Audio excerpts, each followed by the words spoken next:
Avant de commencer cette vidéo, je vous souhaite à tous et à toutes une très bonne année 2022 en espérant que ça ira beaucoup mieux. Bref, bonsoir à tous et soyez les bienvenus pour cette nouvelle review qui va être consacrée à la saison 2 de The Witcher, la série adaptée de la célèbre littéraire qui est tout simplement The Witcher, mais aussi inspirée aussi des jeux The Witcher. Et donc, cette saison 2, qu'est-ce que j'en ai pensé? Oh, il y a des choses à dire. Donc cette saison 2 va reprendre l'intrigue là où est-ce qu'elle s'était arrêtée à la dernière au dernier épisode de la saison 1, je vais y arriver. Et on retrouve notre très chère Yennefer qui a perdu ses pouvoirs, qui s'est fait capturer par les Nilfgaard. Et de l'autre côté, vous avez Geralt qui a retrouvé Ciri et qui vont tenter de partir vers Kaer Morhen.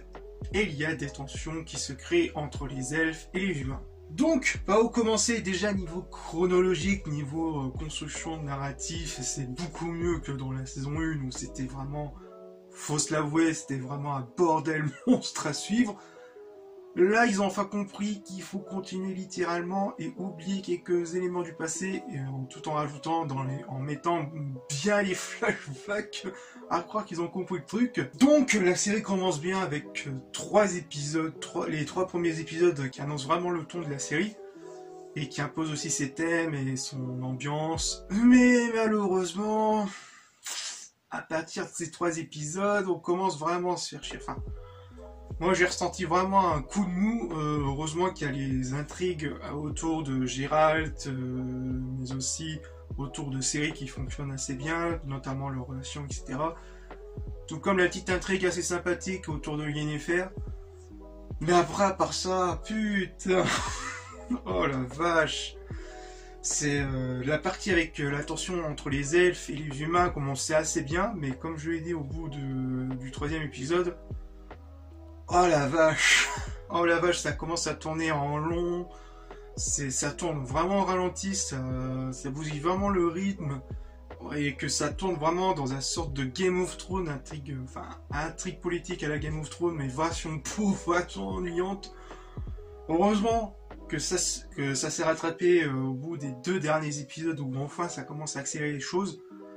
Et putain, mais franchement, accrochez-vous parce que, oh la vache, sinon accélérez ou sinon coupez juste les passages où est-ce qu'il y a les elfes, ça ira beaucoup mieux. Forcément, ils se sont largement éloignés des bouquins, enfin moi de ce que je m'en souviens, faut que je le réalise, mais de souvenir c'était pas aussi ennuyeux que ça.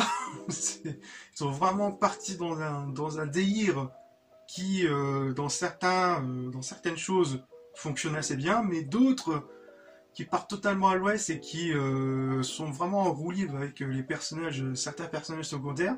Par exemple, Triss Merigold qui au départ, qui pour moi, je ne sais plus si je l'ai dit dans ma première critique, mais pour moi elle n'a pas de charisme, hein. Je suis désolé, mais l'actrice elle n'a pas de charisme, elle n'a pas la caricature de Triss Merigold. Et en plus de ça, le caractère du personnage, c'est au lieu de faire du rentre-dedans avec Geralt, elle fait non. Non, je te laisse, tu es un omni de ton corps. Non, tout comme Eskel. Accrochez-vous pour Eskel, parce que putain, vous êtes pas prêts. Le sort dans la série, le sort qu'on réserve de lui dans la série, c'est osé. Faut se le cacher, c'est osé. Mais ça donne vraiment cette sensation de PNJ qui débarque comme ça. Bonjour, je suis là, j'apparais juste pour 1 minute. Ou bien comme un Pokémon rare. Et putain, donc ce qui ressort, oh la vache, oh, je suis désolé, ça passe pas, je suis désolé. Et il y avait tellement de potentiel avec lui, c'est du gâchis, tout comme Triss Merigold, c'est du gâchis. Après, le reste du casting, comme je l'ai dit en début, la relation entre Geralt et Ciri fonctionne assez bien, la chimie entre les 2 acteurs, ça fonctionne assez bien. Un peu de mal avec Yennefer quand ils sont ensemble. Mais sinon, concernant le personnage de Vizimir qui est assez bien respecté, on retrouve très bien le personnage qui fait vraiment plus penser aux jeux vidéo qu'aux livres, mais il est très très bien respecté. Au moins, enfin, notre point positif. On va passer tout de même aux autres points positifs bien sûr, que ce soit au niveau technique avec la réalisation qui s'est beaucoup améliorée en améliorant avec une ambiance, avec une mise en scène un peu plus fantasy que dans la première saison. et un peu plus sombre, et avec quelques bonnes idées d'autres bonnes idées de mise en scène. Mais par contre parfois quelques transitions un peu qui fait un peu foirer. Par exemple dans l'épisode 2, si je me souviens, ils essayaient de faire une transition avec une flamme, où la caméra passait d'une flamme sur la gauche et qu'on allait apparaître sur une autre flamme sur la droite. Et malheureusement, en fait, ça s'arrête au beau milieu de l'action, dans une forêt sombre, et puis il y a le feu tout en bas, tout en bas à gauche, qui fait un peu foirer, donc à part quelques transitions un peu foirées, mais sinon ça passe, il y a une nette amélioration au niveau de la réelle. Concernant la musique, c'est vrai que concernant la musique, ils ont totalement changé le compositeur. Déjà d'abord c'était la compositrice Sonia Bellovera qui composait vraiment dans la première saison, qui composait vraiment une musique qui se rapprochait un peu plus des jeux, avec quelques thèmes assez marquants comme Quake Me Too, Temeria, et qu'on ressentait vraiment dans cette BO là, qu'elle se rapprochait vraiment de l'ambiance, mais aussi d'un certain respect de la BO originale des musiques, notamment du 3e épisode. Là, ils ont totalement changé de compositeur, ça n'a plus rien à voir. C'est un certain Joseph Trapas, où là on s'éloigne totalement du truc, où ça fait vraiment du recyclage par moment de certains thèmes de l'ancienne BO. Mais après, il n'y a pas vraiment de thème marquant, hein. C'est vraiment du truc classique qu'on a déjà vu revu dans certaines séries ou dans certains films un peu bidons d'Heroic Fantasy, malheureusement.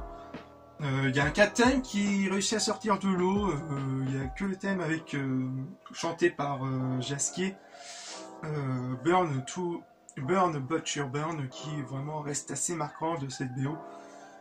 Mais concernant le reste de la BO, faites revenir Sonia, s'il vous plaît, faites revenir Sonia. Autre point positif, je dirais que concernant les effets spéciaux sont nettement mieux, notamment vers le dernier épisode où vraiment les mecs ils sont donnés à fond. Ça passe quand même, franchement c'est magnifique, et Kaer Morhen a de la gueule, les autres monstres ont de la gueule. Voilà, j'ai rien à dire, c'est parfait. Et on sent vraiment que les mecs ils ont mis tout le budget, hein. À croire que... En parlant budget justement, je sais pas si c'est du foutage de gueule en ce moment, mais par exemple, le meilleur exemple c'est l'amélioration des tenues des Nilfgaard qui sont passées de la saison 1 avec une armure dégueulasse de plaques au chocolat moche, et de passer à une nouvelle armure beaucoup plus stylée en une saison. Je sais pas si au niveau budget c'est du foutage de gueule qu'autre chose. Donc, pour conclure, au final, cette saison 2, niveau narration, niveau ordre chronologique, etc., c'est beaucoup mieux. Mais malheureusement, c'est un coup de mou vers milieu de saison. Et il y a encore vraiment du chemin à faire. Heureusement, ça s'est rattrapé vers ces 2 derniers épisodes. Quelques intrigues assez intéressantes qui sont un peu largement différentes, proposées des jeux mais aussi des livres. Il y a encore de l'effort à faire. Il y a vraiment beaucoup d'efforts à faire, c'est encore assez moyen. Et apparemment la showrunner dit que la saison 3 sera la saison 3 parfaite. Ça sera plus une saison 3 de rattrapage qu'autre chose. Voilà, j'espère que cette review vous aura plu et on se retrouve pour de futures vidéos. Peace.